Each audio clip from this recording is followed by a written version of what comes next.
Assalamualaikum warahmatullahi wabarakatuh. Assalamualaikum warahmatullahi wabarakatuh. Selamat siang dan salam sejahtera bagi kita semua. Hadirin yang berbahagia, marilah kita berdoa dengan khusyuk dan ikhlas menurut agama dan kepercayaan masing-masing.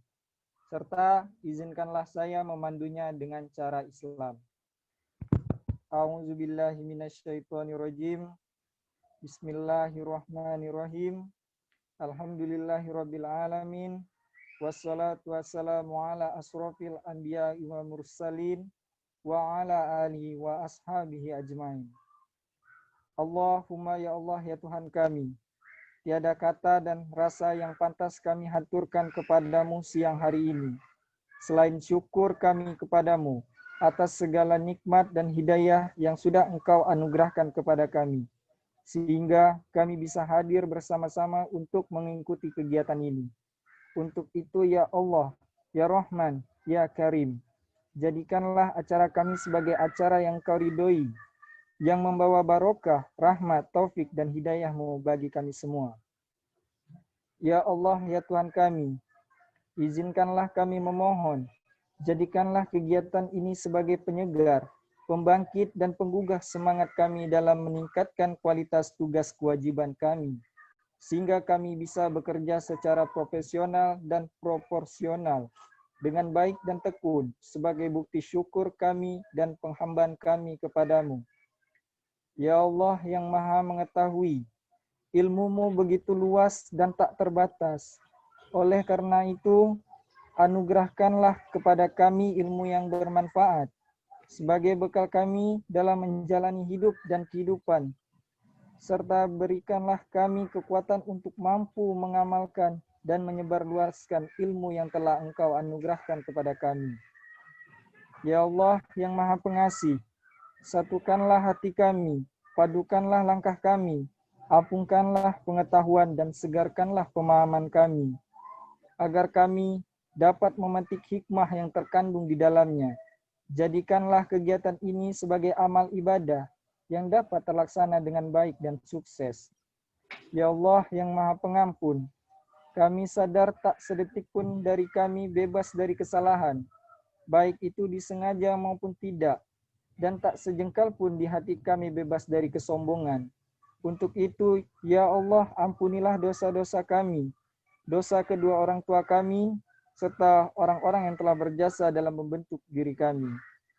Ya Allah, ya Tuhan kami, pada akhirnya kami hanya bisa berharap bahwa Engkaulah salah satu-satunya yang bisa mendengar setiap keluh kesah kami, dan hanya Engkaulah yang akan mengabulkan setiap permohonan kami. Rabbana zalamna anfusana wa ilam taghfir lana wa tarhamna lanakunanna minal khosirin. Rabbana atina fid dunya hasanah wa fil akhirati hasanah wa qina azabannar. Wa sallallahu ala sayyidina Muhammad wa ala alihi washabbihi wasallim. Walhamdulillahi rabbil alamin. Assalamualaikum warahmatullahi wabarakatuh. Baiklah, acara selanjutnya yaitu penyampaian sepatah dua patah kata oleh Ketua Pelaksana Mahaka Pratama Putra. Kepadanya dipersilakan. Baik, terima kasih Mas Dr. Seremoni, pengacara. Assalamualaikum warahmatullahi wabarakatuh. Waalaikumsalam warahmatullahi wabarakatuh. Waalaikumsalam warahmatullahi wabarakatuh. Alhamdulillah, puji syukur atas kehadirat Allah Subhanahu wa taala yang mana berkat karunia dan ridhonya lah kita dapat berkumpul di sini di tengah-tengah pandemi Covid dan bertatap muka meskipun hanya melalui Zoom meeting. Ya, seperti inilah keadaannya. Harapan ke depannya semoga Covid ini cepat hilang dan kita kembali bertatap muka secara langsung. Lalu pula salawat beserta salam selalu tercurahkan kepada baginda Rasulullah SAW, Nabi Muhammad SAW.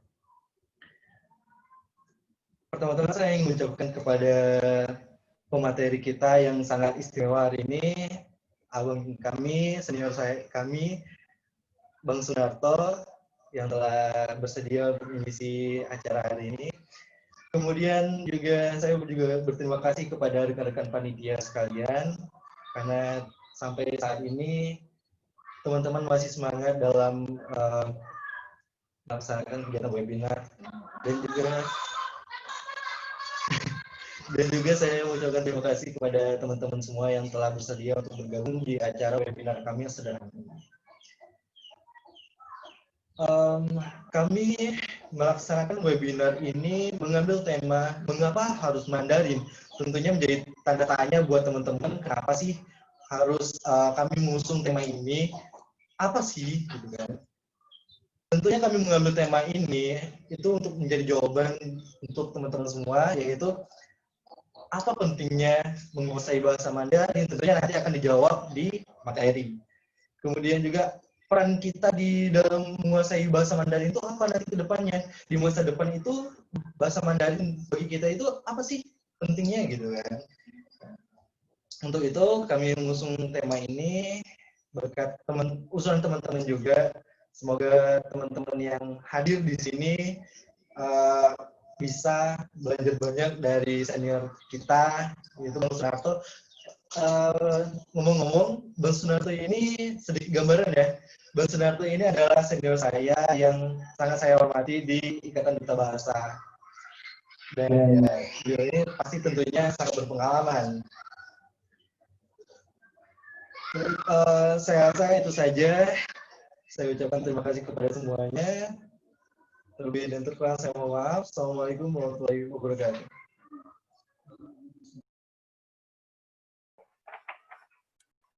Baiklah, sampailah kita kepada acara inti, yaitu pemaparan materi oleh Saudara Sunarto MT, sekaligus diskusi dan tanya jawab yang akan dipandu oleh Mahaka Pratama Putra.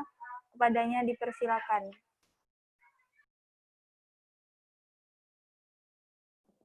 Baik, saya ucapkan banyak terima kasih kepada panitia dan juga ketua pelaksana dan juga teman-teman semuanya. Mungkin di sini belum hadir ya Ibu Asisten Profesor ya, yang menjadi dosen pembimbing ya. Iya, Bang. Baik, pertama Beliau, Assalamualaikum warahmatullahi wabarakatuh. Di mana?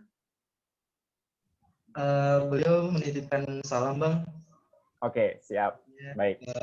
Minta maaf karena memang beliau nggak bisa hadir karena memang ada kesibukan. Jadi saya menggantikan. Baik, siap. Baik, Assalamualaikum warahmatullahi wabarakatuh. Shalom, Om Swastiastu, Namo Buddhaya, dan salam kebajikan untuk kita semuanya. Semoga teman-teman selalu dalam keadaan yang sehat ya, karena meskipun kita sedang di masa pandemi COVID-19, namun kita harus punya jiwa produktif ya, jangan sampai di masa seperti ini kita jadi tidak berkembang ya. Nah, jadi saya mengucapkan banyak terima kasih kepada panitia yang sudah mengundang saya untuk menjadi pembicara terkait dengan mengapa harus Mandarin ya.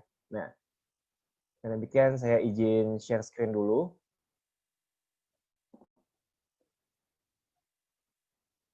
Baik, ini saya coba share screen. Apakah sudah terlihat di laptopnya ataupun di HP-nya teman-teman?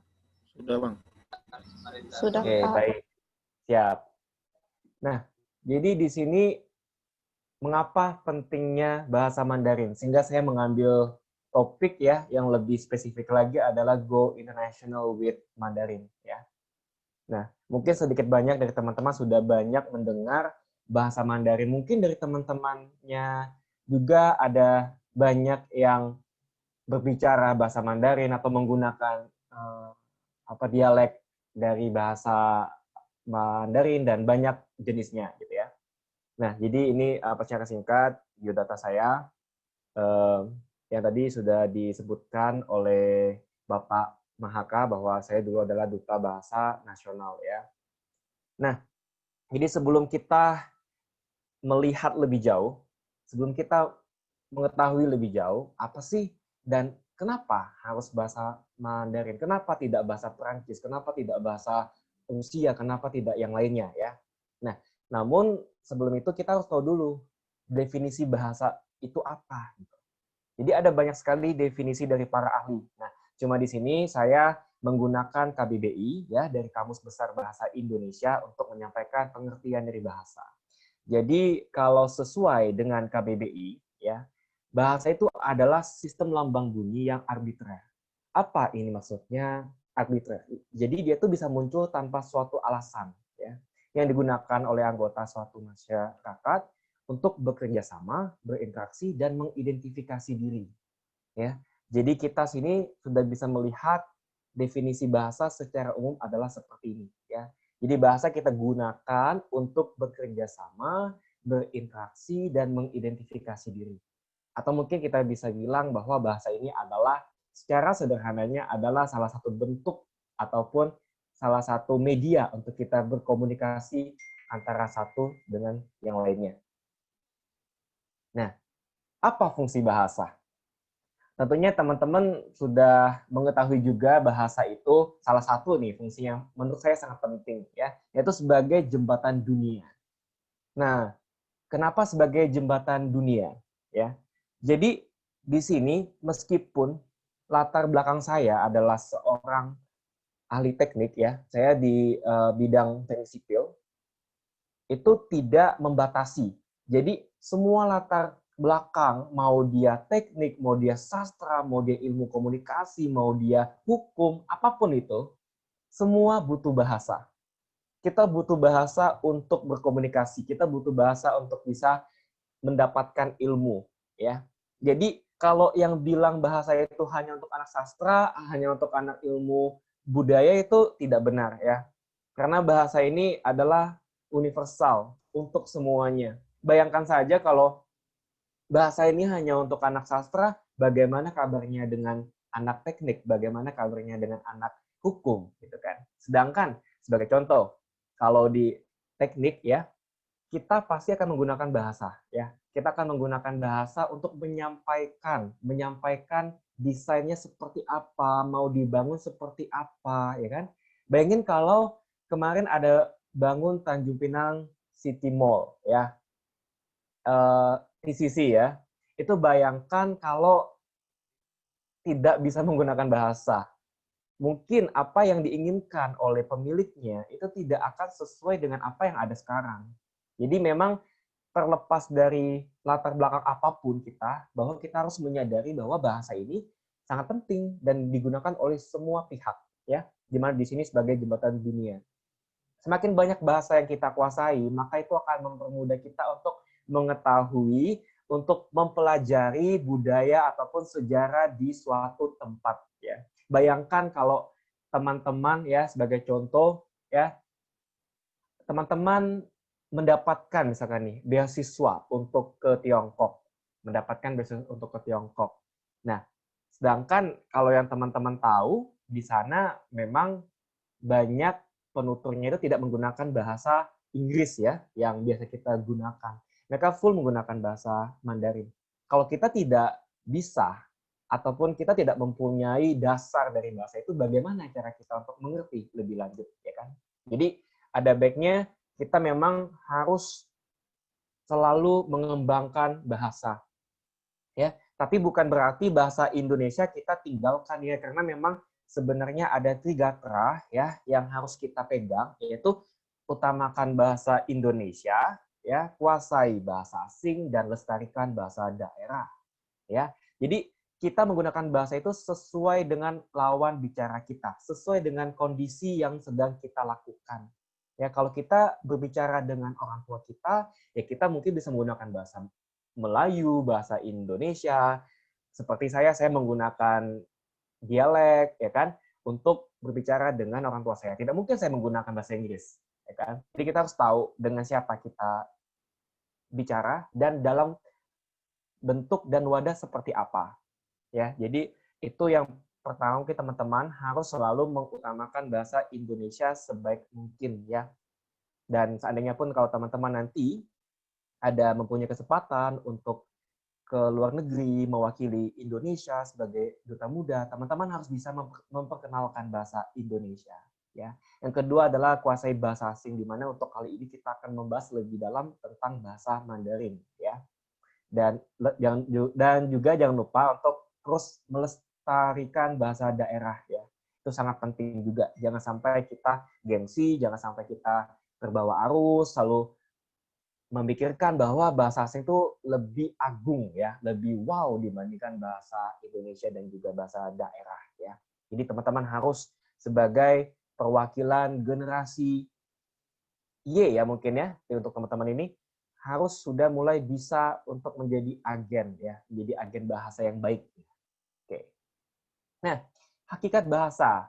Tadi kita sudah tahu definisinya apa, terus fungsinya apa, maka kita butuh tahu juga hakikat bahasa ini, agar kita bisa mengetahui lebih lanjut untuk apa kita menguasai bahasa asing, misalkan. Seperti itu. Jadi hakikat bahasa itu pada umumnya yaitu alat komunikasi dan kerjasama. Ya, kita menggunakan bahasa untuk berkomunikasi. Tidak adanya bahkan kita menggunakan bahasa isyarat itu juga adalah alat komunikasi ya. Tuh kan bahasa isyarat ya itu juga adalah salah satu bentuk alat komunikasi. Kedua adalah alat ekspresi dan kebutuhan. Kita membutuhkan bahasa. Ketika kita mengekspresikan sesuatu, kita menggunakan bahasa. Ya.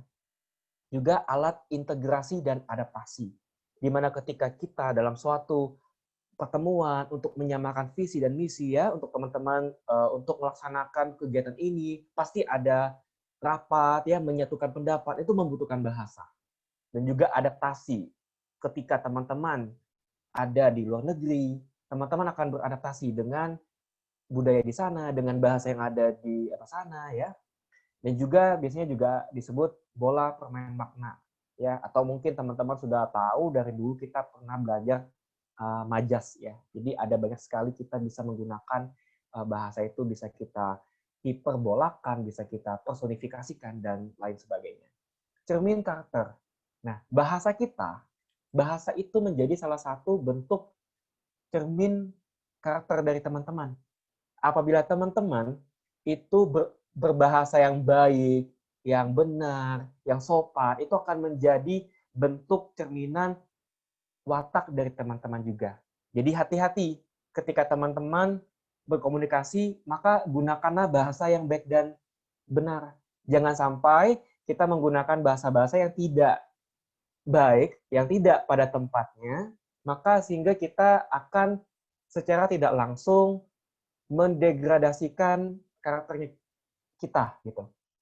Nah, itu yang harus teman-teman sekarang mungkin harus diperhatikan juga hal yang seperti itu ya. Jadi bukan karena keren ya, tapi memang karena kita butuh untuk menunjukkan kita itu seperti apa, bagaimana didikan orang tua kita ya kan untuk bahasa yang kita gunakan. Dan juga cermin budaya, masyarakat dan bangsa ya, itu sudah jelas ya.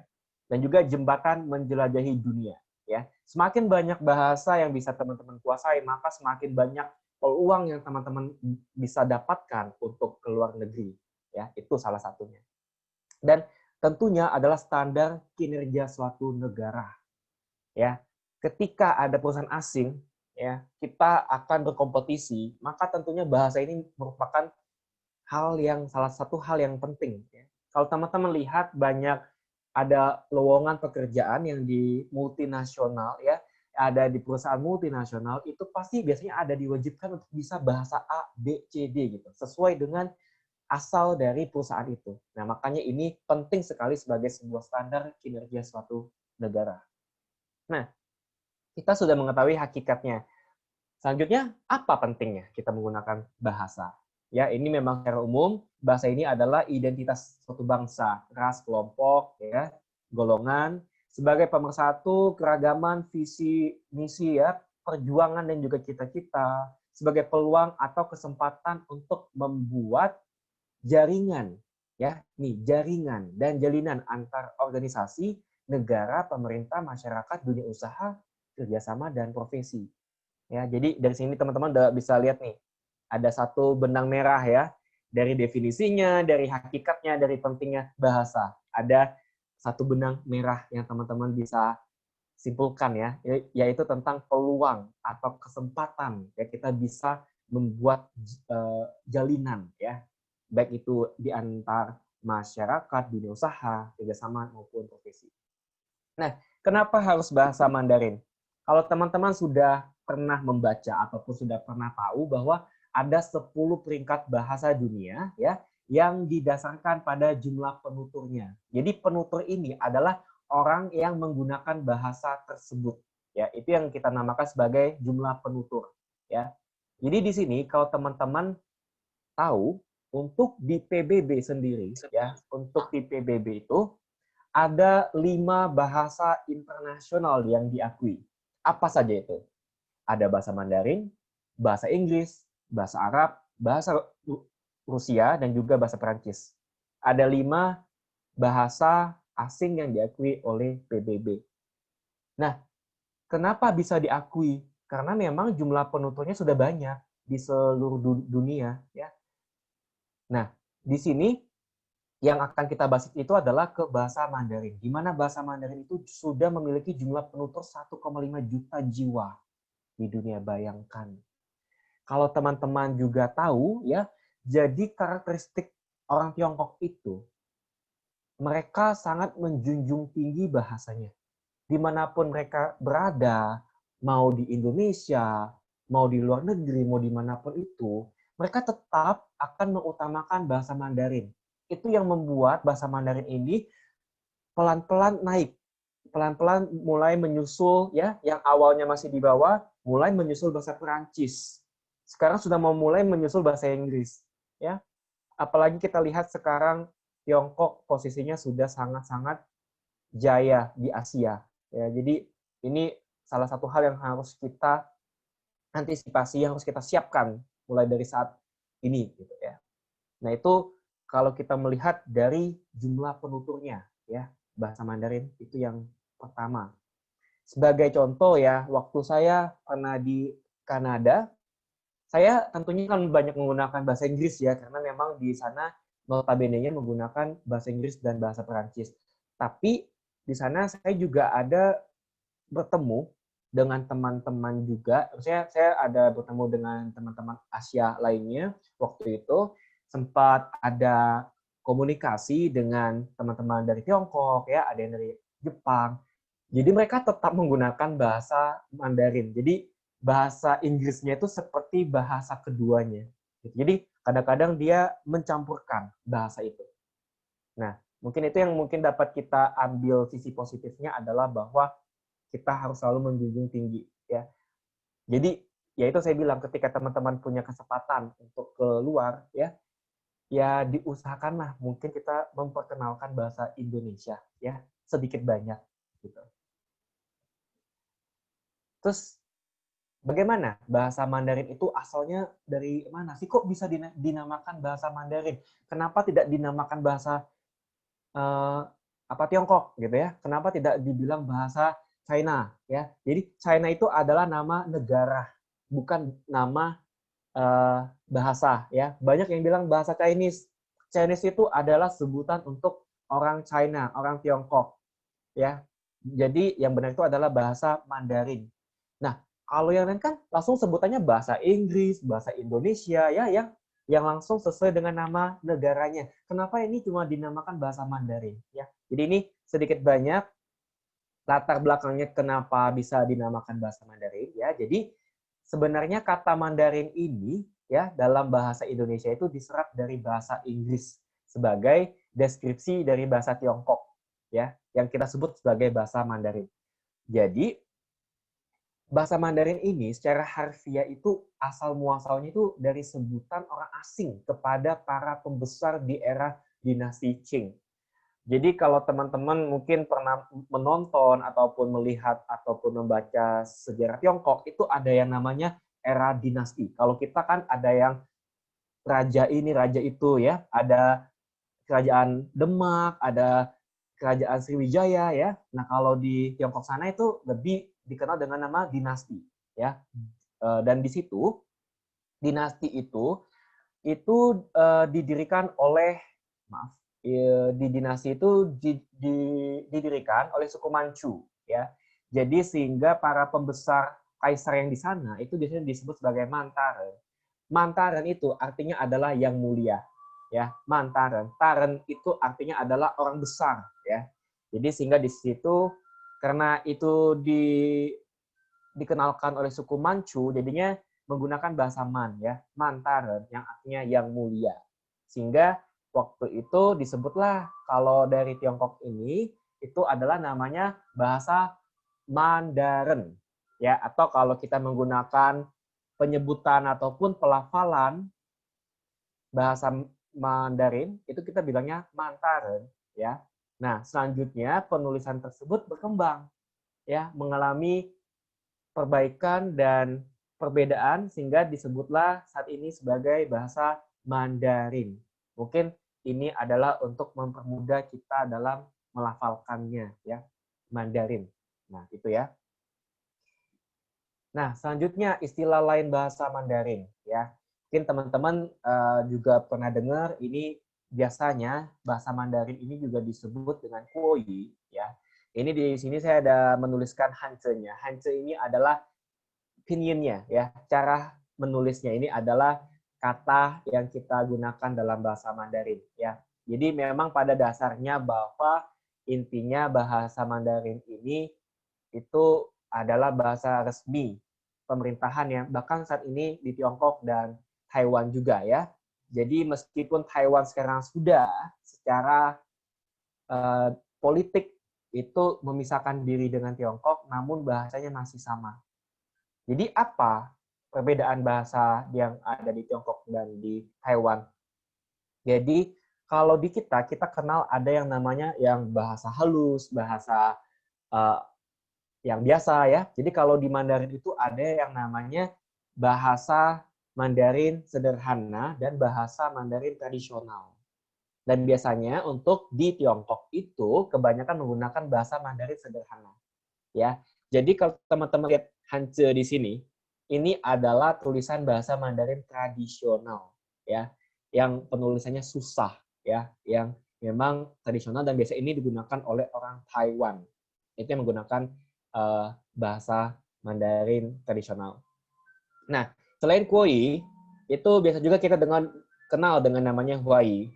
Huai ini adalah nama lain dari dialek utara bahasa Han, ya. Yang artinya ini adalah bahasa Hua, yang adalah bahasa yang umum digunakan oleh orang Tiongkok yang menunjuk kepada bahasa Mandarin yang luas dituturkan.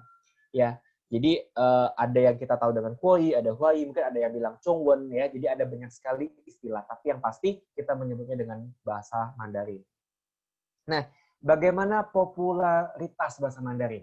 Ya, jadi hal ini juga tidak terlepas nih dari kebangkitan Tiongkok dengan pertumbuhan ekonominya, yaitu 9% per tahun dengan surplus adalah 44% per tahun. Dengan tingginya pertumbuhan ekonomi, ini akan berdampak dengan banyaknya investor-investor yang dia lakukan di luar negeri. Dan secara tidak langsung akan banyak sekali perusahaan-perusahaan Tiongkok ya yang banyak diinvestasikan ya. Di sini juga sudah banyak ya. Mungkin kalau teman-teman lihat di Batam juga ya, itu saya lihat banyak sekali perusahaan dari Tiongkok sudah masuk ya, udah banyak sekali. Salah satunya mungkin di bagian listrik ya, kalau teman-teman pernah ke Punggur, itu dekat Punggur itu ada salah satu pembangkit tenaga listrik itu adalah dari ini perusahaan Tiongkok.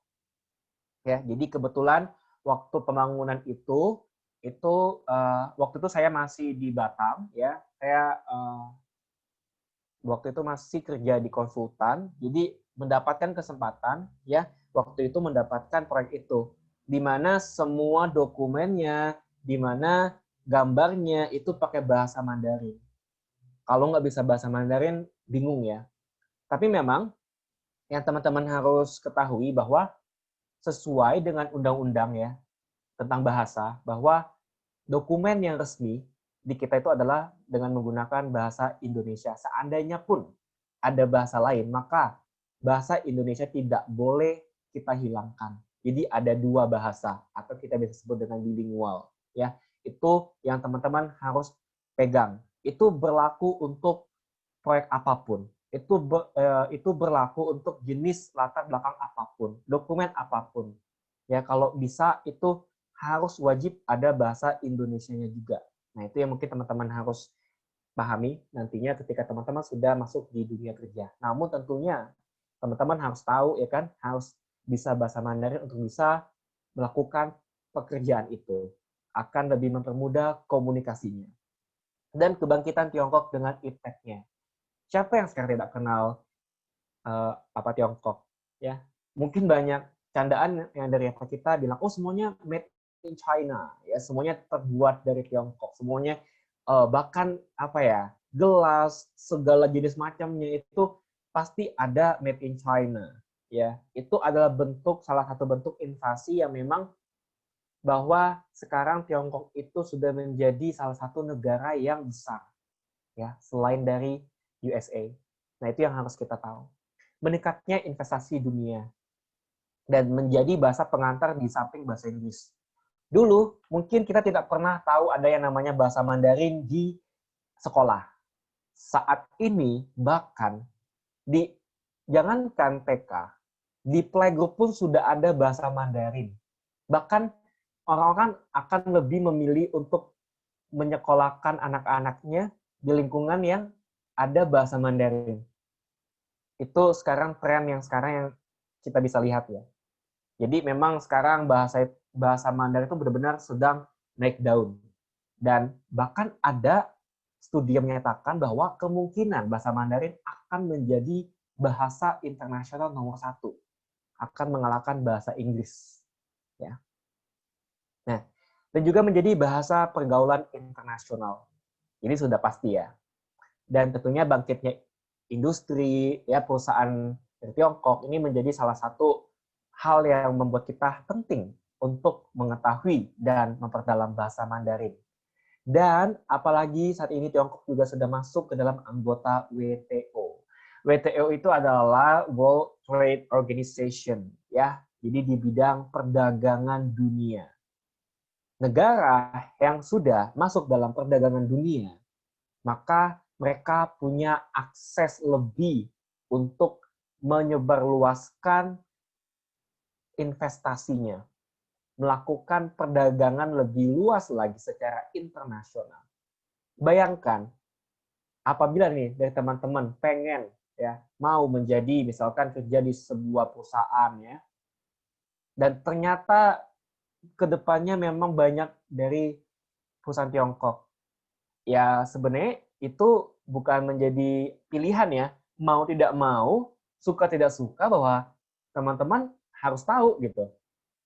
Nah, makanya ada pepatah yang mengatakan lebih baik terlambat daripada tidak sama sekali. Jadi yang ingin saya tekankan di sini adalah bahasa Mandarin ini bukan hanya untuk etnis tertentu ya. Jadi teman-teman di sini dengan latar belakang apapun ya, belajar bahasa Mandarin itu adalah untuk peluang teman-teman, untuk mengembangkan karir teman-teman. Karena kita tidak pernah tahu ke depannya akan seperti apa. Jadi teman-teman harus mempersiapkan diri dengan sebaik mungkin, ya. Nah, kalau kita lihat di pembelajaran bahasa Mandarin, ya memang dari dulu bahkan dari US aja itu mereka sudah mulai memberikan dana untuk belajar bahasa Mandarin, Arab, dan Rusia pada tahun 2005. Karena mungkin mereka menyadari bahwa mereka juga butuh untuk tahu bahasa ini biar kita juga tidak dikelabui. Ya, kalau kita tidak mengerti bahasa Mandarin dan kita kerjanya di perusahaan Tiongkok dan ataupun kita punya kerjasama ya, agar kita tidak dikelabui. Ya, kita bisa memahami apa ini maksudnya. Tujuannya apa, outputnya apa, sasarannya apa, itu juga penting. Ya. Dan di sini kita bisa lihat juga bahwa memang saat ini banyak sekali ya penawaran dari Tiongkok untuk sekolah di sana, untuk belajar bahasa Mandarin ya. Kalau dulu di zaman saya waktu saya masih SMA ya, itu tahun 2007, 8 gitu. Nah, itu ada penawaran waktu itu dari universitas yang ada di Tiongkok untuk kursus bahasa Mandarin. Ya, jadi memang saat ini kita lihat memang sudah berkembang sekali ya. Jadi memang penting bagi kita. Gitu. Apalagi kemarin waktu Tiongkok itu berhasil menjadi tuan rumah Olimpiade ya, dan juga dengan masuknya Tiongkok di berbagai organisasi internasional yang penting seperti tadi WTO itu. Dan data statistik juga menyebutkan bahwa bahasa Mandarin itu ada sekitar 25 juta orang yang berminat. Bahkan mereka datang ke Tiongkok. Mungkin saya juga kurang tahu, mungkin dari teman-teman di sini bahkan ada yang berminat ya. Apalagi teman-teman ya yang masih kuliah ingin mendapatkan beasiswa, karena biasanya ya teman-teman untuk melanjutkan pendidikan ke luar negeri ya, untuk mendapatkan beasiswa ke luar negeri itu biasanya kita diminta untuk menguasai setidaknya bahasa dasarnya. Sebagai contoh, jadi misalkan saya mau kuliah master, saya mau kuliah master di Inggris, maka saya harus belajar, saya harus punya sertifikasi IELTS, saya harus punya sertifikasi TOEFL, ya itu mutlak kita punya. Nah, hal itu juga berlaku untuk bahasa Mandarin. Kalau di Mandarin itu ada yang namanya Hanyu Shui Pinghause, ya, atau itu dikenal dengan namanya HSK. Itu adalah TOEFL-nya bahasa Mandarin. Ya, jadi dia konsepnya sama kayak ini apa TOEFL, cuma bahasanya yang menggunakan bahasa Mandarin dan mempunyai tingkatan tertentu. Nah, mungkin bagi teman-teman yang ingin mengasah kemampuan bahasa Mandarin teman-teman bisa coba untuk misalnya mengambil dulu HSK level 1 yang basic, nanti mulai dari intermediate ya, karena saya yakin suatu saat sertifikat itu mungkin akan teman-teman gunakan, mungkin akan berguna untuk teman-teman ketika teman-teman melamar pekerjaan ya. Jadi teman-teman harus antisipasi nih. Ya nggak apa-apa. Mungkin bagi sebagian orang bilang susah kok bahasa Mandarin itu susah. Kalau kita lebih mengedepankan susahnya, kapan kita bisa maju? Setidaknya sekarang teman-teman ada waktu ya, teman-teman mulai cari tahu, belajar sedikit demi sedikit dasarnya bahasa Mandarin itu seperti apa. Karena ya lama-kelamaan kalau teman-teman membiasakan diri, itu teman-teman bisa meningkatkan kemampuan bahasanya teman-teman. Ya, itu sangat penting sekali ya. Nah, dan kita lihat juga sekarang bahasa Mandarin itu sudah menjadi bahasa asing yang salah satu bahasa asing yang terpopuler bahkan di Indonesia. Ya. Bahkan dulu waktu saya masuk ke Batam tahun 2011, saya pernah jadi guru playgroup waktu itu. Bahkan di sana itu adalah sekolah internasional dari Inggris ya. Jadi itu adalah sekolah internasional dari Inggris ya. Jadi itu menggunakan bahasa pengantarnya itu bahasa Inggris. Tapi di dalam kurikulumnya juga ada dimasukkan bahasa Mandarin. Memang karena kita sudah tahu bahwa kedepannya itu bahasa Mandarin ini juga akan menjadi salah satu bahasa yang sangat penting ya. Gitu. Nah, di sini juga balik lagi ya, banyak sekali yang sudah melakukan studi bahasa Mandarin ataupun sudah ada yang ke Tiongkok untuk belajar bahasa Mandarin. Ya, kalau dari datanya sudah banyak nih, mungkin udah banyak banget mahasiswa Indonesia yang menuntut ilmu di Tiongkok ya, di mana tentunya harus mempelajari bahasa Mandarin. Nah, akhirnya kita ke bagian implikasi ya. Mengapa bahasa Mandarin?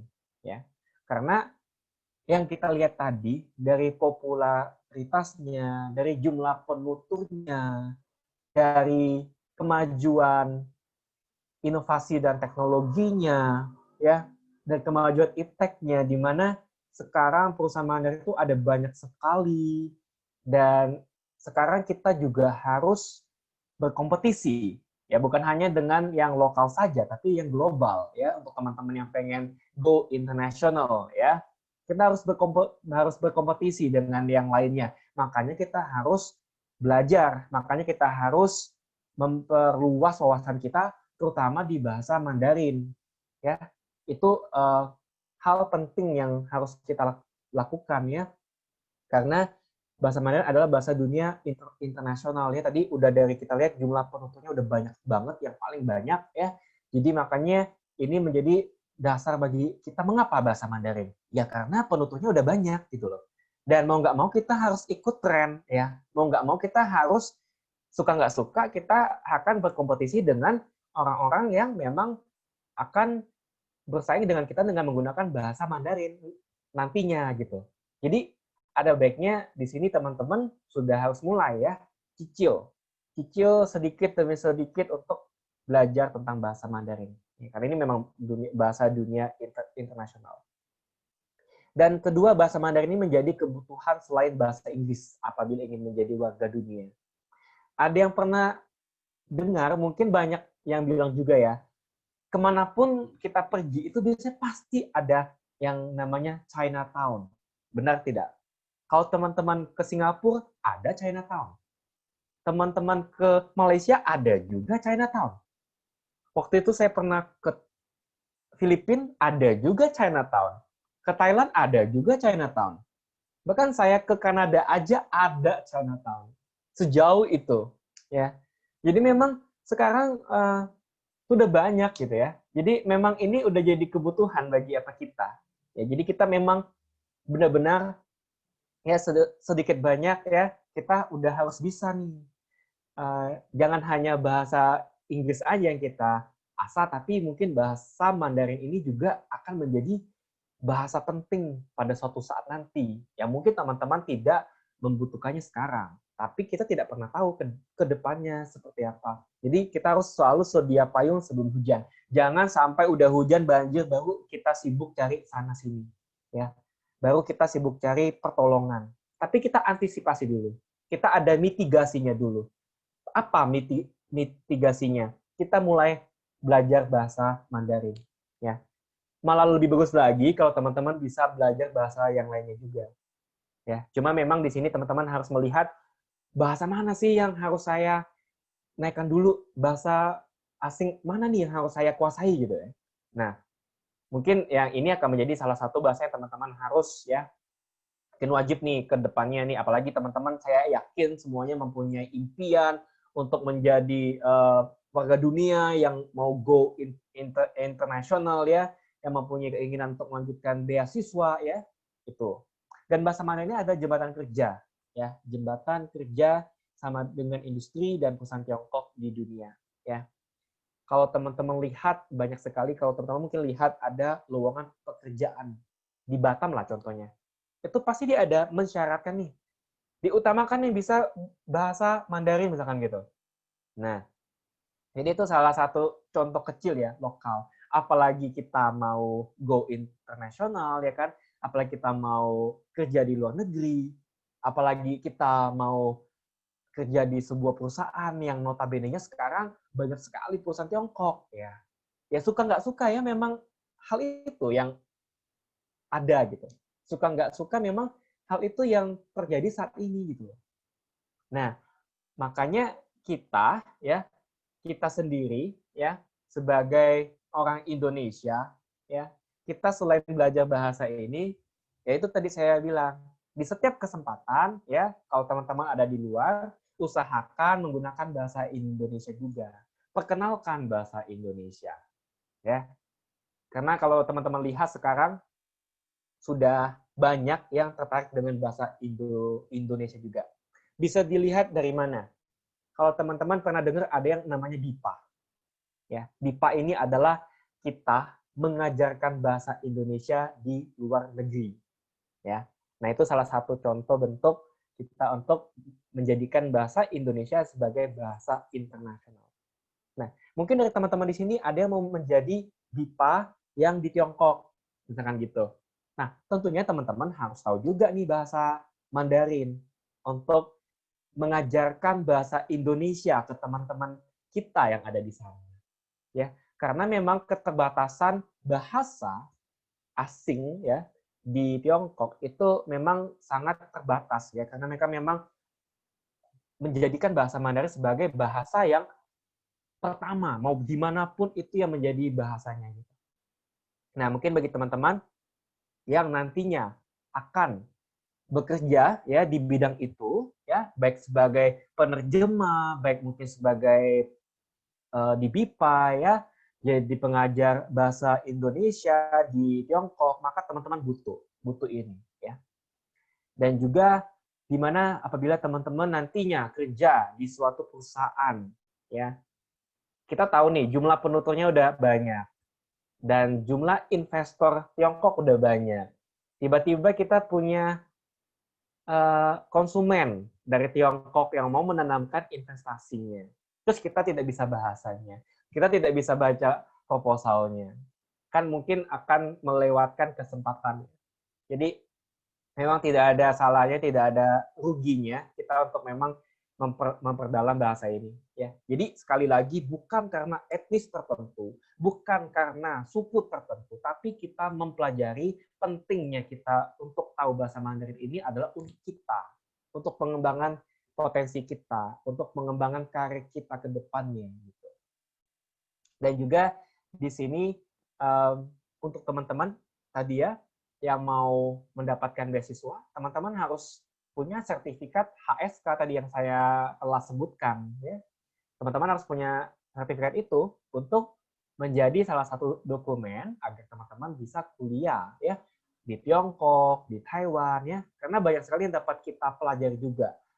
Nah, mungkin ini yang menjadi salah satu pepatah ya yang dulu mungkin sampai sekarang itu sering kita dengar, tuntutlah ilmu sampai ke negeri Cina ya. Mungkin itu yang banyak kita dengar ya.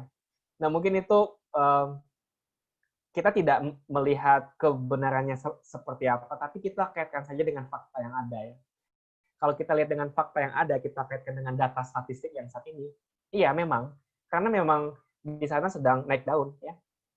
Bahkan di Asia itu sedang naik daun ya. Bahkan di internasional Tiongkok itu sedang naik daun ya.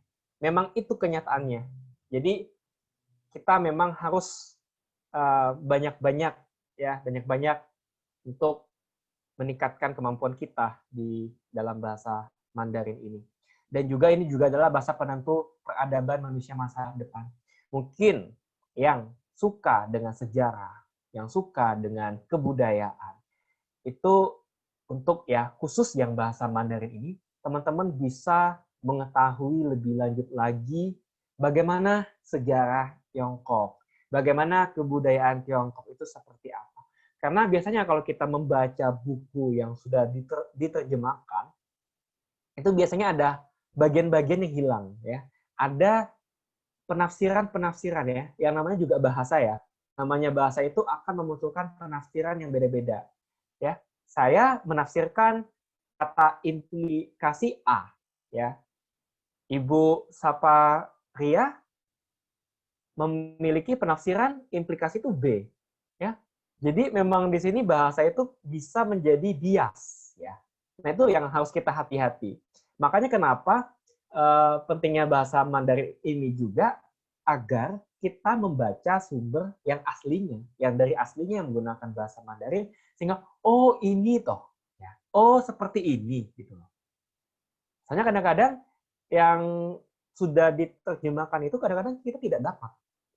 Makanya saya kalau membeli buku apapun itu ya, mungkin nih teman-teman yang suka dengan Harry Potter, ya, teman-teman baca buku Harry Potter yang terjemahan dengan yang asli, yang menggunakan bahasa Inggris asli itu beda loh. Kalau teman-teman perhatikan ya, kalau memang teman-teman pernah baca ya, itu beda. Ada bagian-bagian yang loh, kok di sini itu tidak ada gitu. Sedangkan di buku aslinya itu ada gitu. Nah kan jadi kita ada kehilangan suatu makna, ada kehilangan suatu ilmu di situ. Nah, ini adalah contoh simpelnya ya, contoh sederhananya seperti itu ya. Ini sih sebenarnya semua bahasa, ya. Tapi cuma karena di sini kita melihat situasi dan kondisinya, kita melihat saat ini bahwa yang sedang naik daun adalah bahasa Mandarin, makanya sekarang yang kita mau tingkatkan itu ya bahasa Mandarin, bukan yang apa lainnya gitu. Nah, bisa juga kalau misalkan kita konteksnya adalah bahasa Perancis, ya tentunya kita harus tahu dulu nih, kenapa saya harus belajar bahasa ini Perancis, apa pentingnya. Itu latar belakangnya seperti apa ya. Nah, kalau ini kan kita udah tahu dengan apa jelas. Latar belakangnya ini ya dengan kondisinya Tiongkok seperti ini, dengan posisinya dia di dunia internasional seperti ini, dengan saat ini pentingnya, sudah banyaknya yang jumlah penuturnya seperti ini, maka kita harus siap. Ya, suka tidak suka, kita sebagai anak muda harus mempersiapkan diri. Teman-teman harus mempersiapkan diri dari sedini mungkin. Ya, tidak ada kata terlambat untuk memulai. Banyak yang bilang, saya udah ini nih, udah agak susah nih. Kalau banyak yang bilang mungkin Lola ya, udah agak apa lemot misalkan gitu untuk belajar bahasa. Singkirkan yang definisi seperti itu, ya. Singkirkan dulu. Karena apabila teman-teman bilang tidak bisa, maka sampai kapanpun teman-teman tidak akan pernah bisa. Tapi cobalah untuk berpikir, saya akan mencoba. Saya akan mencoba untuk memperdalam, misalkan gitu. Jadi setidaknya teman-teman sudah mempunyai niat. Dengan niat dan konsistensi, ya, tidak butuh, ya, tidak perlu dia les atau apapun. Kalau teman-teman mempunyai niat dan konsistensi, maka teman-teman dapat menguasai bahasa Mandarin, ya. Intinya jangan pernah puas, ya. Kita harus selalu mengembangkan diri, harus mengembangkan potensi, ya. Bahkan saya, ya, saya itu sebagai penutur bahasa lokal Tiongkok, ya. Saya di rumah itu saya menggunakan bahasa itu karena itu adalah bahasa ibu saya ketika saya ada di rumah, ketika saya berkomunikasi dengan keluarga saya. Tapi saya tidak mempelajari bahasa Mandarin karena bahasa lokal itu beda lagi dengan bahasa Mandarin. Ya, sama kayak bahasa Sunda, bahasa Jawa itu beda dengan bahasa Indonesia. Ya, jadi di mana saya akhirnya saya harus ini belajar, ya. Saya jadi bukan berarti saya mau belajar bahasa Mandarin itu karena saya ini apa Tionghoa apa ya apa karena saya ini enggak, bukan karena itu, tapi karena saya melihat bahwa memang bahasa Mandarin ini hari ke hari kok semakin penting ya, semakin butuh ya gitu, semakin penting gitu. Mungkin zaman saya tidak ada, zaman saya waktu SMP itu masih bahasa Inggris, itu yang masih diangkat.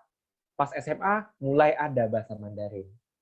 Pas kuliah, waktu saya kuliah di Batam, ya, waktu saya kuliah di WIB, ada mata kuliah bahasa Mandarin. Jadi memang saya lihat, wah ini nggak bisa nih, saya harus sedikit banyak, saya harus ini nih belajar nih gitu.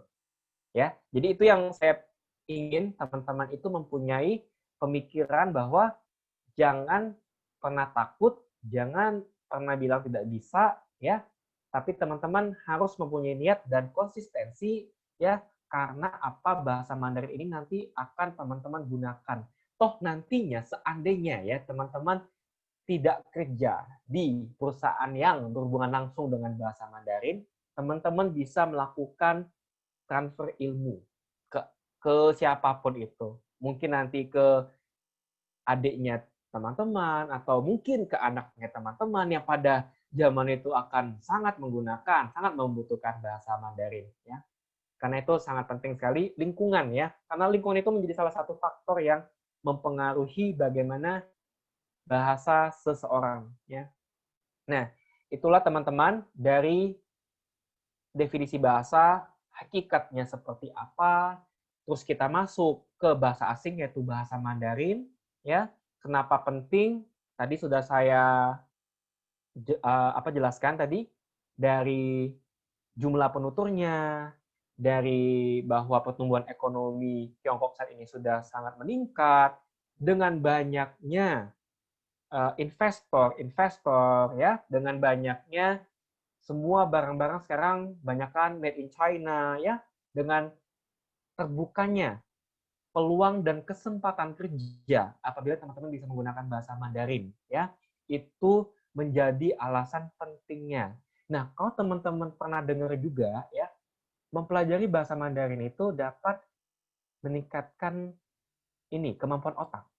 Karena di bahasa Mandarin itu sendiri itu memang ada metode-metodenya dan setiap kata itu ada latar belakangnya. Jadi ada sejarahnya. Nah, itu dari studi menyebutkan bahwa memang salah satu dampak positifnya yaitu bisa meningkatkan kemampuan otak kita gitu ya. Jadi tidak ada salahnya kita untuk mempelajari dan memperdalam bahasa Mandarin ya. Kalau bukan sekarang, kapan lagi kita mulai ya? Kalau bukan untuk kita, siapa lagi gitu. Jadi mulai dari diri kita saja. Memang ini untuk teman-teman, untuk mengembangkan potensi teman-teman, untuk mengembangkan pendidikan teman-teman, dan tentunya untuk mengembangkan karir teman-teman apabila nanti teman-teman akan bekerja ya di bidang yang berkaitan langsung dengan bahasa Mandarin.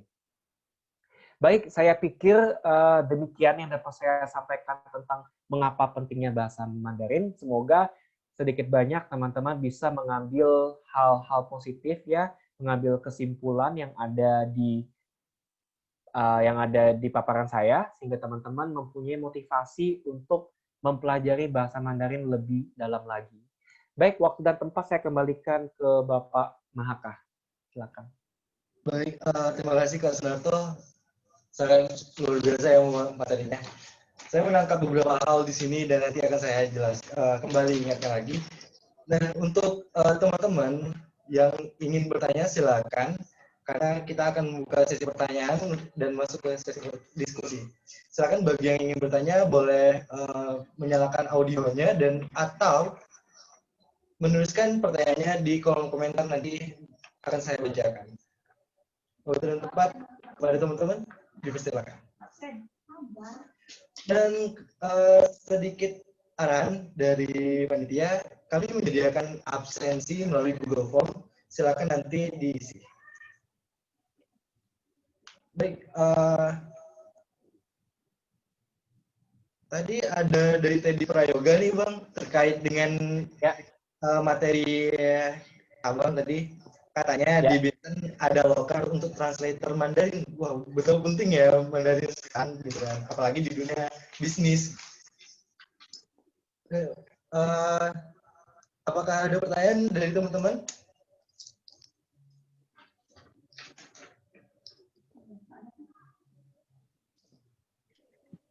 Ada, Kak. Oh, kepada Rosdayana, dipersilakan. Assalamualaikum warahmatullahi wabarakatuh.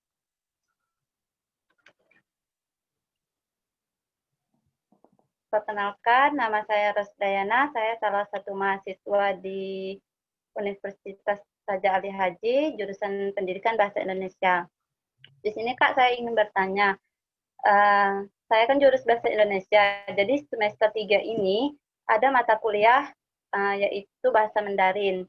Dan di situ saya ketahui setiap bahasa Mandarin itu hanya diajarkan untuk 1 semester saja.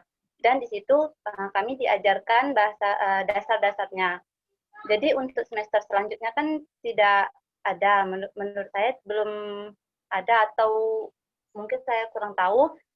Jadi saya ingin bertanya apakah ada aplikasi atau semacam web gitu untuk kita lebih mengikuti atau lebih mendalami bahasa Mandarin tersebut.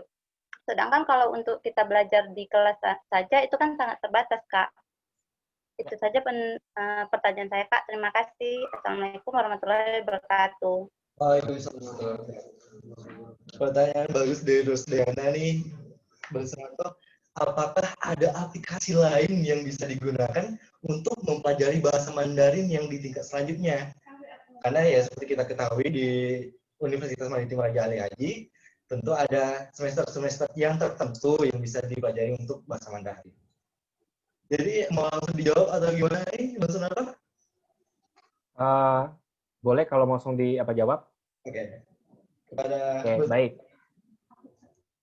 Ya, baik.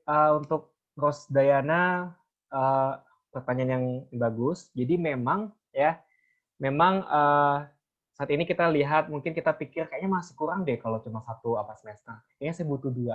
Nah, tapi sebenarnya sebanyak apapun semesternya, kalau memang kitanya tidak mempunyai niat ya, itu juga memang tidak akan maksimal. Nah, selanjutnya ini apakah ada aplikasi?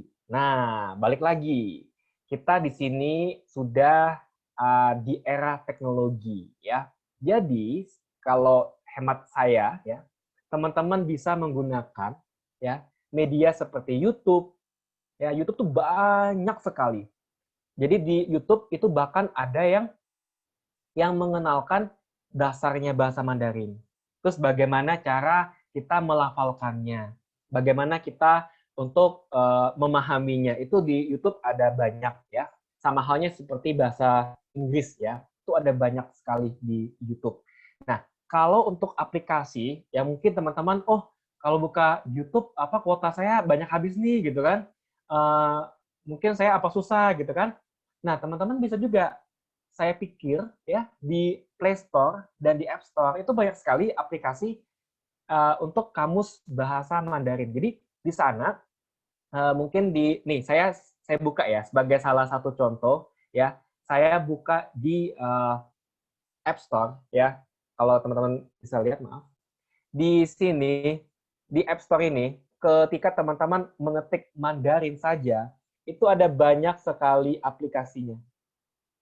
Ya, ada aplikasi untuk bagaimana cara pelafalannya, bagaimana cara kita untuk berkomunikasi sehari-hari, bagaimana kita untuk memperdalam kemampuan kita dalam bahasa Mandarin, ya, dan bagaimana cara kita mengucapkannya, melafalkannya, karena bahasa Mandarin ini, ya, dia memiliki spesial nih dibandingkan bahasa yang lain. Nah, mungkin kalau teman-teman di bahasa Arab itu kan ada cara pelafalannya ya. Jadi kalau di bahasa Mandarin itu dia punya 4 nada. Mungkin ada sekarang ada satu lagi itu adalah nada setengah ya. Nah, kita salah sebut saja itu artinya sudah beda. Ya. Nih, saya kasih apa contoh. Misalkan saya mau bilang maaf, saya mau bertanya ya. Misalkan nih, saya mau bertanya kepada kamu ya. Saya mau bertanya kepada kamu. Nah, maka saya akan bilang wo wen ni ya. Tapi ketika saya mengucapnya salah, wo wen ni itu artinya udah beda lagi. Meskipun itu sama-sama adalah wo wen ni gitu loh. Nah, ini mungkin spesialnya di sana. Kalau bahasa Inggris kan nggak ada nada ya. Ya, saya mau bilang apa ya? Saya mau bilang eat, mau saya bilang eat gitu, nggak ada pergantian makna. Tapi kalau bahasa Mandarin itu ada 4 yang tadi saya bilang, ada wen wen wen wen. Jadi ketika saya salah, itu maka maknanya akan salah. Nah, itu mungkin untuk Pros Dayana dan juga teman-teman bisa coba, misalkan nih di ini rasa kurang di bangku kuliah, maka teman-teman bisa coba untuk mengunggah yang ada di App Store ya maupun di ini Play Store. Itu ada banyak sekali aplikasi Mandarin untuk membantu teman-teman untuk meningkatkan kemampuan teman-teman. Misalkan di bagian mendengar, di bagian membaca gitu. Nah, itu mungkin untuk Pros Dayana bisa mulai mencari di YouTube juga ya. Bisa mulai cek juga nih di ini Play Store. Itu biasanya ada banyak banget ya. Dan saya pikir di zaman yang saat ini yang sangat wow bagian teknologi, saya rasa tidak susah lagi ya bagi kita ya. Kecuali kalau zaman batu ya mau nggak mau kita nggak tahu ya. Tapi kalau zaman sekarang kita sudah dipermudah ya seperti itu ya. Kalau YouTube kuotanya habis, maka kita bisa menggunakan aplikasi itu. Biasanya ada yang offline ya gitu. Dan yang paling penting adalah coba cari teman untuk praktek ya. Itu yang paling penting. Karena tidak peduli seberapa hebatnya teman-teman mempelajari konsepnya, tapi tidak pernah dipraktekkan, itu sama saja nol. Ya. Dan yang saya ingin tekankan, jangan pernah takut salah. Oke? Karena bahasa Mandarin ini adalah bahasa kedua, bukan bahasa ibu kita, sehingga wajar kalau kita salah. Ya, kalau kita sudah hebat, untuk apa lagi kita ini belajar ya kan? Yang namanya kita belajar ya wajar dong kalau kita ini salah. Jadi itu mungkin yang bisa saya sampaikan ke Pros Dayana dan juga mungkin buat teman-teman yang lain ya. Terima kasih, Mas Ranto. Jadi benar di aplikasi itu di App Store ya, di App Store atau Play Store itu banyak banget aplikasi-aplikasi yang digunakan. Termasuk ya kalau untuk bahasa Inggris itu ada UC Dictionary atau yang lain. Ya. Kemudian buat ada lagi nih buat Sunarto, pertanyaan Ya. dari Arya di kolom komentar. Saya ingin bertanya Kak, seperti yang kita ketahui bahwa bahasa itu merupakan alat untuk berkomunikasi. Namun tidak semua bahasa mudah untuk dipelajari. Pertanyaan saya, apakah ada tips agar kita mudah untuk mempelajari bahasa asing? Contohnya, mempelajari bahasa asing. Terima kasih, Kak. Beserta. Oke, baik buat Arya. Memang ya, kita ada bahasa-bahasa yang kita pikir susah ya. Kalau saya sendiri akan bilang bahasa Arab, bahasa Perancis, bahasa Mandarin itu susah. Nah, namun bagaimana biar kita bisa mau dan bisa berkembang ya? Yang pertama gini, memang setiap orang mempunyai kemampuannya masing-masing. Kita tidak bisa menyamaratakan si A ini hebat bahasa, si B ini juga harus hebat bahasa. Oh, enggak bisa juga kan? Karena setiap orang memang mempunyai kecerdasan masing-masing. Kalau teman-teman pernah baca, ada banyak macam kecerdasan.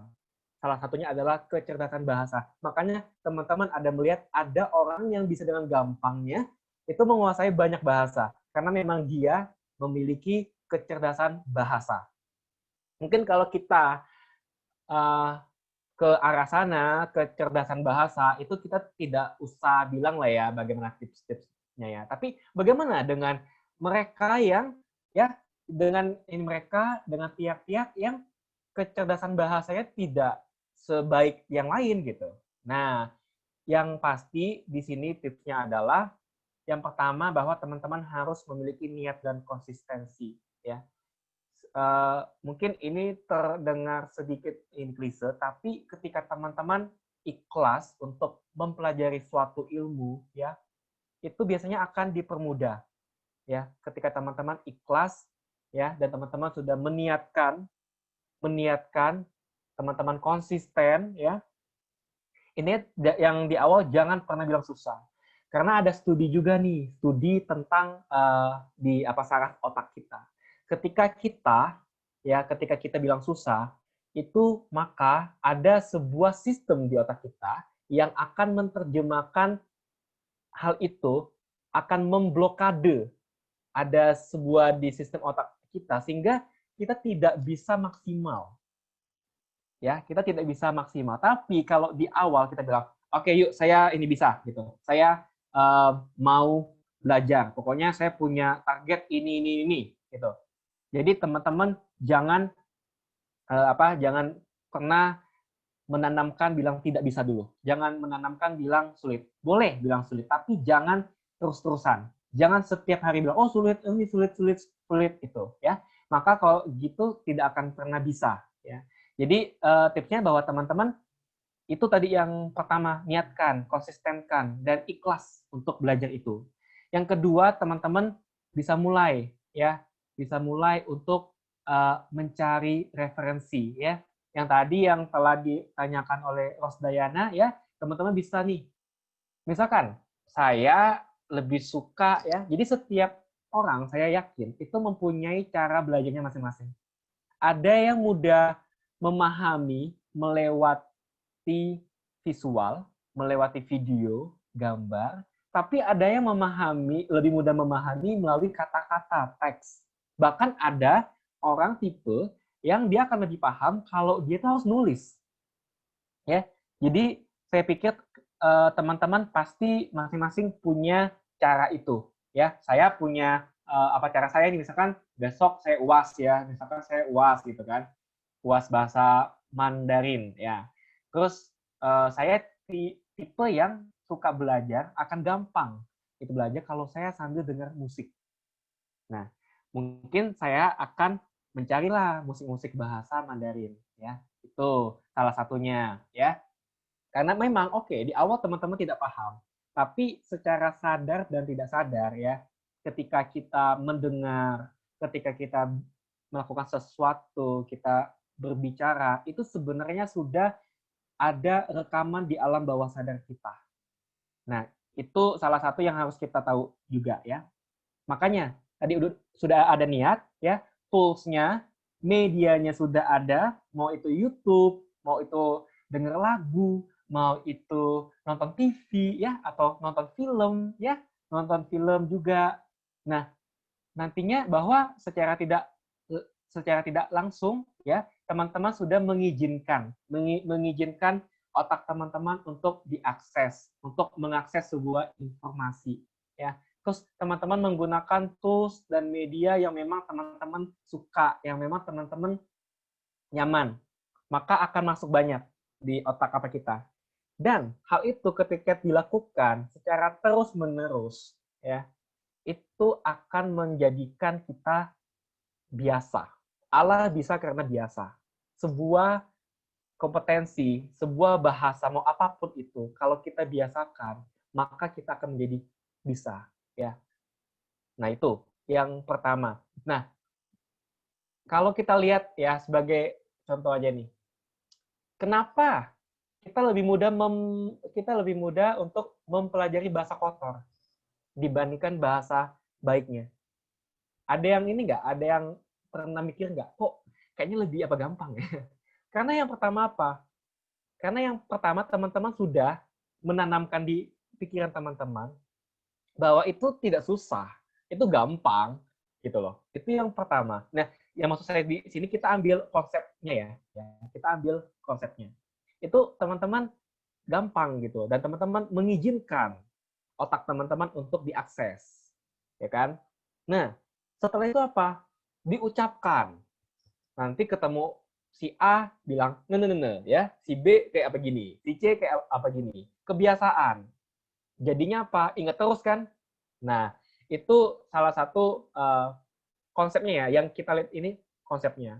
Nah, makanya kalau untuk bahasa ini memang susah-susah gampang ya. Apalagi untuk kita-kita yang mungkin tingkat kecerdasan bahasanya itu tidak baik gitu ya. Nah, itu maka kita dapat melakukan hal-halnya seperti itu yang apa tadi.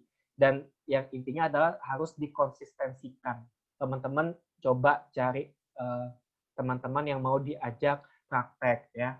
Nah, mungkin kita sering mendengar ya, misalkan begini, kita pengen belajar bahasa Mandarin ya, pengen belajar bahasa Inggris, terus kita coba ini praktek, terus dibilang sama apa temen, lu ini banget sih, apa sombong banget sih gitu loh, menggunakan bahasa ini gitu loh, kayak so gitu ya. Nah, makanya di sini teman-teman usahakan mencari ya partner ya ataupun teman itu yang memiliki hobi yang sama, memiliki keinginan yang sama untuk sama-sama belajar bahasa, sehingga teman-teman ini mempunyai suatu wadah yang pas gitu loh. Ya, jadi teman-teman mempunyai satu wadah yang pas ya.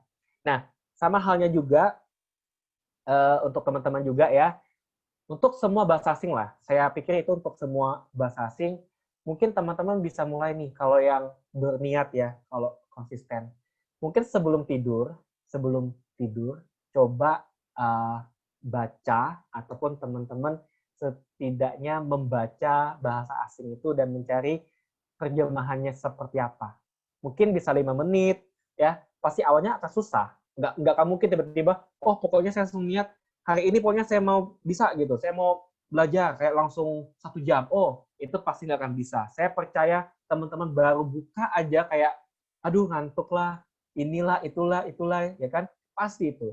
Tapi yang teman-teman harus tahu, jangan langsung, tapi bertahap. Mulai aja dulu, oh misalkan saya nggak sanggup nih, yaudah 2 menit deh. Nah, 2 menit saya dengar materi yang ada di YouTube tentang bahasa Mandarin. 2 menit aja. Habis 2 menit close, ya, tutup. Besok ulangi lagi 2 menit, ya. Besoknya lagi, atau enggak 1 minggu 3 kali, ya. Yang kedua kalinya masih 2 menit. Oke, yang ketiga sudah mulai terbiasa, ya udah, ini saya naikin nih jadi 5 menit. Nah, kayak gitu, jadi pelan-pelan, ya. Nah, itu tipsnya. Kita nggak bisa secara langsung, ya. Orang yang jadi pelari itu tidak ada yang langsung jadi. Dia pasti melalui 2 kilo dulu. 2 kilo sudah bisa 3 kilo. 3 kilo sudah bisa 5 kilo. Nggak ada yang langsung lari tiba-tiba langsung 10 apa kilo. Mati dia nanti. Nah, itu yang teman-teman harus ingat. Ya, niatkan, ikhlaskan teman-teman ya untuk mempelajari bahasa Mandarin.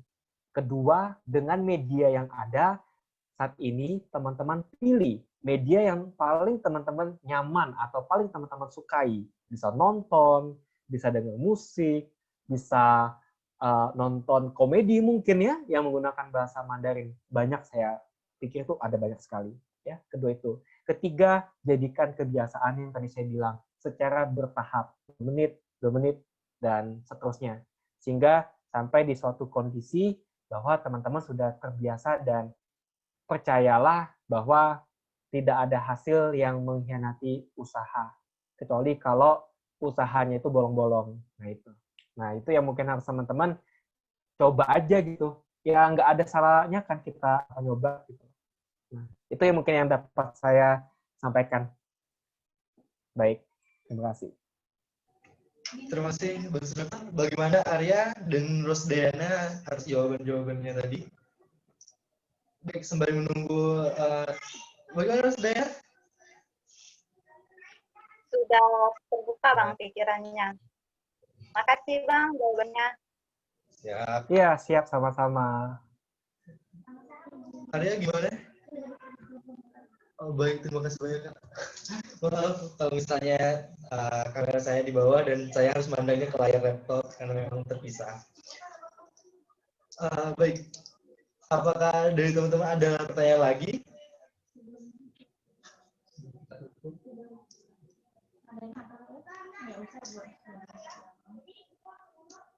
Mungkin sembari menunggu ya Kak, karena mungkin ada yang mau bertanya tapi di kolom komentar. Bagi yang ingin bertanya, silakan saja. Menanggapi jawaban Bang Sunarto tadi, benar. Kita tuh nggak harus sekaligus, nggak harus langsung top jadi. Bahkan kami yang di bahasa Inggris aja, ada tips and triknya juga bagaimana harus bisa menguasai bahasa Inggris perlahan. Seperti 1 hari itu harus bisa menghafal 1 kata dalam bahasa Inggris. Terus juga berulang-ulang kali menyebutkan pronunciation-nya, bagaimana cara melafalkannya. Nah, begitu. Terus juga entah itu seminggu sekali atau 2 minggu sekali nonton film bahasa Inggris, nah itu juga dengan Mandarin. Gitu. Apakah ada yang ingin bertanya lagi?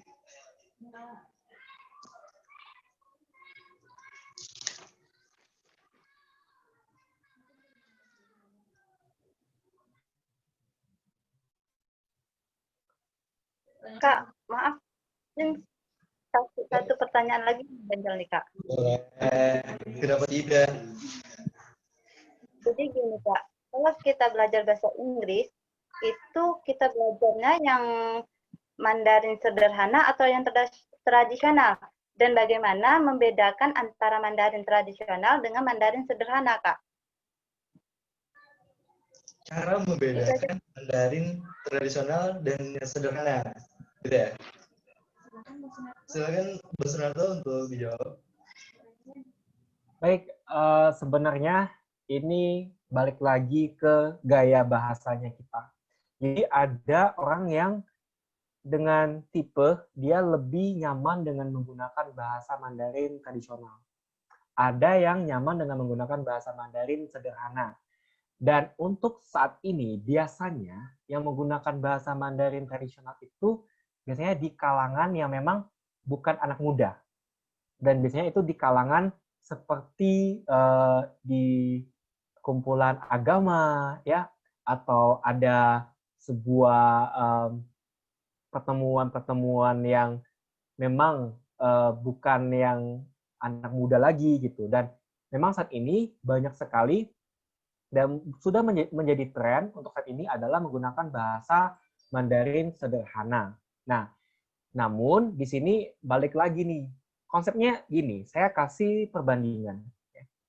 Kalau di bahasa Jawa, ya itu ada yang namanya bahasa kromo, ada yang namanya bahasa biasa. Ya, misalkan saya menyebutkan bahasa biasanya ini apa namanya kowe misalkan gitu. Tapi ketika kita menggunakan bahasa kromo adalah panjenengan ya. Nah, sama halnya di bahasa Mandarin untuk sederhana itu memang yang digunakan secara luas ya. Jadi kalau memang untuk kita nih ya yang masih benar-benar yang kayak belum mengerti sama sekali tentang bahasa Mandarin, itu kita bisa mulai dulu dengan bahasa Mandarin sederhana. Ya. Kita bisa mulai dulu dengan bahasa Mandarin sederhana. Nah, ketika kita sudah menguasai, misalkan nih, oh saya udah tahu kok untuk nulis bahasa Mandarin itu Wai itu seperti ini, ya. Itu seperti ini dengan menggunakan bahasa Mandarin sederhana. Nah, bahasa Mandarin tradisional itu adalah pengayaannya. Nah, pengayaannya. Jadi setelah kamu sudah memahami yang sederhana, step up. Ya. Kamu satu tingkat lebih tinggi lagi, kamu coba explore, kamu coba telusuri lagi. Gimana sih kalau untuk yang tradisionalnya gitu.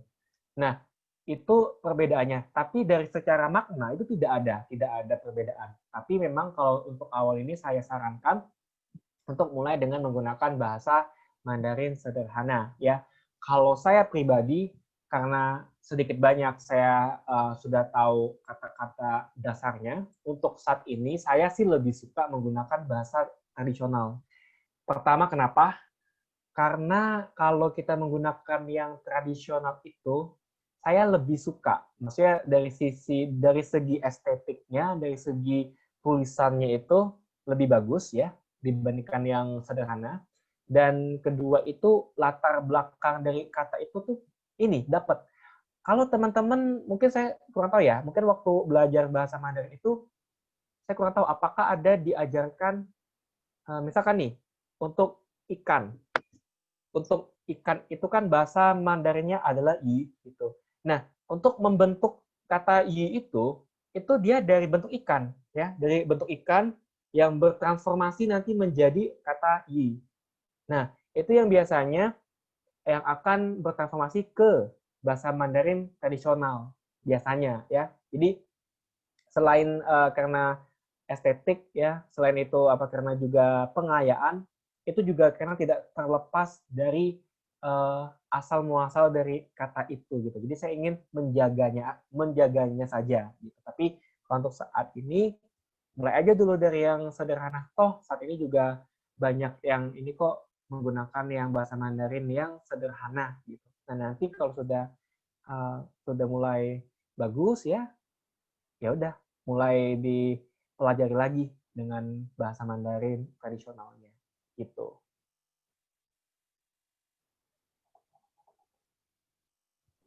Terima kasih Bang Sunarto. Bagaimana Mas Dayana atas jawabannya? Udah Bang, udah mengerti. Makasih Bang. Siap, sama-sama. Apakah ada yang ingin bertanya lagi?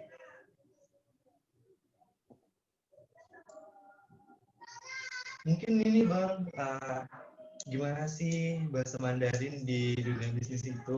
Kan kita tahu bahwa dunia bisnis di dunia ini kan kebanyakan itu adalah yang lebih mendominasi itu orang Tiongkok, orang Cina yang bisa berbahasa Mandarin. Seperti Jack Ma kan salah satu ini ya, tokoh dalam dunia bisnis. Ya. Mungkin ada yang bertanya seperti itu, tapi malu. Ya, misalkan di dunia bisnis ya, memang saya juga sudah merasakan itu. Bahkan saya sudah dampak itu di tahun apa ya, 2012 waktu itu. Jadi memang sudah terasa karena sudah banyak investor dan kemajuan dari perusahaan Tiongkok ya. Waktu itu saja yang tadi saya udah sampaikan, bentuk desainnya aja pakai bahasa Mandarin, semua teksnya pakai bahasa Mandarin. Terus kalau saya nggak bisa bahasa Mandarin ya akan susah kan, jadi akan menjadi ini hambatan. Bahkan di BUMN ya, bayangkan seperti PT Timah contohnya, itu bahkan mereka membutuhkan penerjemah bahasa Mandarin. Karena apa? karena sudah dibuka luas gitu loh, dan apalagi banyak investor dari Tiongkok yang mau menanamkan investasinya, sehingga tentunya dengan saat ini ya, kalau dulu mungkin masih jarang ya yang benar-benar yang hebat banget bahasa Mandarin ya. Cuma sekarang kan sudah banyak orang mulai berlomba-lomba, sudah banyak orang yang sudah mulai mendalami bahasa Mandarin. Dan ya itu saya bilang tadi, untuk peluang kerja. Apalagi teman-teman nanti yang mau jadi penerjemah, yang mau jadi pengajar bahasa asing, itu benar-benar butuh banget gitu loh. Mungkin sekarang teman-teman belum melihat sisi positifnya. Namun nanti pada saat itu ya, ketika teman-teman ada di posisi itu, teman-teman baru akan sadar gitu loh. Nah, makanya saya bilang kalau bisa ya, mulai dari sekarang ya pelan-pelan aja, ya pelan-pelan dicari tahu, dipelajari bahasa Mandarinnya seperti apa ya.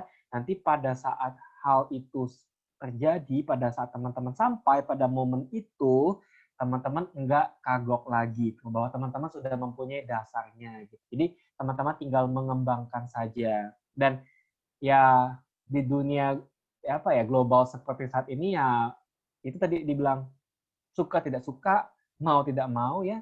Kalau teman-teman kemarin pernah dengar yang ada namanya MEA ya, Masyarakat Ekonomi ASEAN ya. Bahkan itu kan banyak banget tuh dari perusahaan Tiongkok tuh pastinya.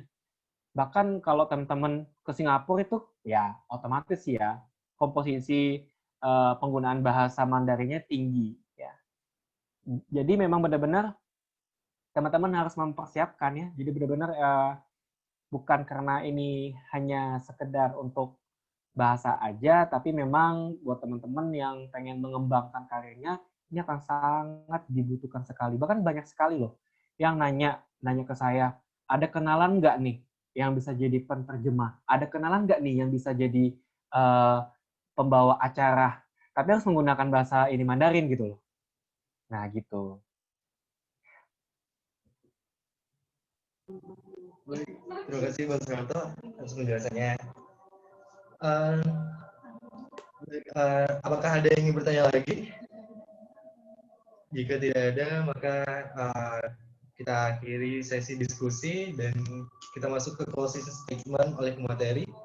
Kepada Bang Suharto, silakan. Baik, jadi saya mengucapkan banyak terima kasih kepada pihak panitia dan juga teman-teman atas antusiasmenya juga, dan ada pertanyaan-pertanyaan apa tadi, dan saya harap apa yang telah saya sampaikan tadi dapat memberikan banyak manfaat ya. Nah, jadi kalau tadi teman-teman sudah lihat implikasinya ya, kenapa harus belajar bahasa Mandarin, mengapa gitu kan, pentingnya apa gitu. Nah, tinggal sekarang adalah ke diri teman-teman. Sejauh mana teman-teman ingin membawa diri teman-teman ke puncak yang seperti apa, ke posisi yang seperti apa, ya. Karena yang menentukan itu adalah teman-teman. Hanya teman-teman sendiri yang bisa meningkatkan bahasa Mandarin. Percuma kalau saya ngomong sampai berbusa-busa, tapi dari diri teman-teman saja tidak memiliki niat ataupun tidak memiliki keinginan untuk mempelajari bahasa Mandarin ya. Karena balik lagi itu ke diri teman-teman, dan teman-teman harus ingat bahwa teman-teman bisa memperdalam bahasa Mandarin ini ya. Ini adalah untuk peluang kerja teman-teman juga ya. Itu juga untuk kebaikan teman-teman, bukan untuk kebaikan saya, bukan untuk kebaikan si A, si B, si C, tapi itu adalah untuk kebaikan teman-teman.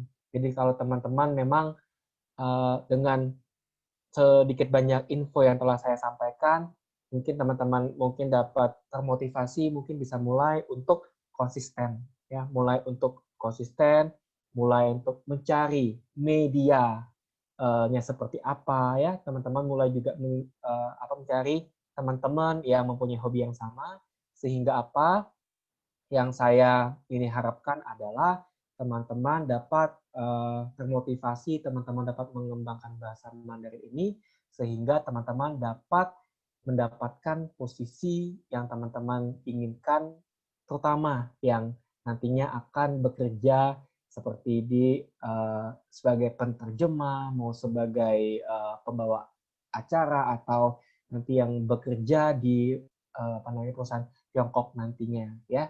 Jadi pokoknya teman-teman jangan anggap susah dulu ya. Kasih ini dulu. Kasih kasih percobaan dulu. Kalau ada statement dalam bahasa Inggris sih bilangnya give it a try ya. Kasih dulu, coba dulu, jangan bilang susah dulu. Nah, saya harap poin-poin yang telah saya sampaikan tadi bisa menggugah ya, bisa memotivasi teman-teman untuk mengetahui, wah, ini penting nih bahasa bahasa Mandarin ya. Jadi teman-teman bisa belajar lebih giat lagi gitu. Baik, saya pikir demikian yang dapat yang saya sampaikan. Kalimat penutupnya seperti itu. Saya kembalikan lagi ke Bapak Imaka. Terima kasih, Kak Sunarto. Dari tadi saya panggil Bapak terus ya, Kak. Entah mau jadi Bapak guru atau gimana nih. Baik, terima kasih Kak Sunarto sebagai pemateri hari ini. Berikut ini ada poin-poin yang saya dapatkan dari materi yang sudah Kak Sunarto sampaikan kepada kita semua. Pertama, bahasa itu berfungsi sebagai jembatan dunia. Bahasa itu menjembatani semua orang untuk berkomunikasi. Bahasa Mandarin kini telah memasuki WTO sebagai salah satu bahasa atas transaksi bisnis, bagaimana menjalin kerjasama dengan perusahaan-perusahaan yang ada di Tiongkok. Dan poin yang paling penting adalah yang saya dapatkan, semakin banyak bahasa yang kita dapatkan, semakin mempermudahkan kita untuk dalam menyampaikan dan mendapatkan informasi. Demikian dari saya sebagai moderator hari ini. Terima kasih kepada pemateri. Saya kembalikan lagi kepada pembawa acara. Baiklah, terima kasih kepada moderator Maka Pratama Putra. Alhamdulillah kita telah sampai di penghujung acara. Terima kasih banyak kepada narasumber serta para peserta yang telah menyimak acara dari awal sampai akhir. Semoga banyak ilmu yang didapat untuk diaplikasikan di dalam kehidupan sehari-hari. Saya mewakili panitia yang bertugas menyampaikan mohon maaf atas segala kata dan perbuatan. Akhir kata, terima kasih dan Assalamualaikum warahmatullahi wabarakatuh. Waalaikumsalam warahmatullahi wabarakatuh.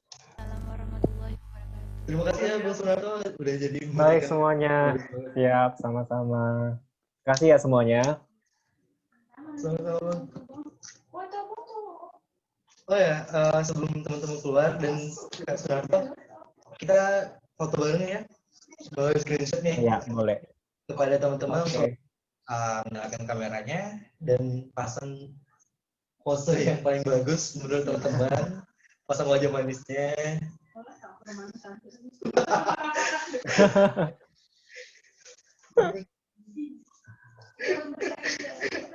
Ya gitu sih Bang, teman makan gitu.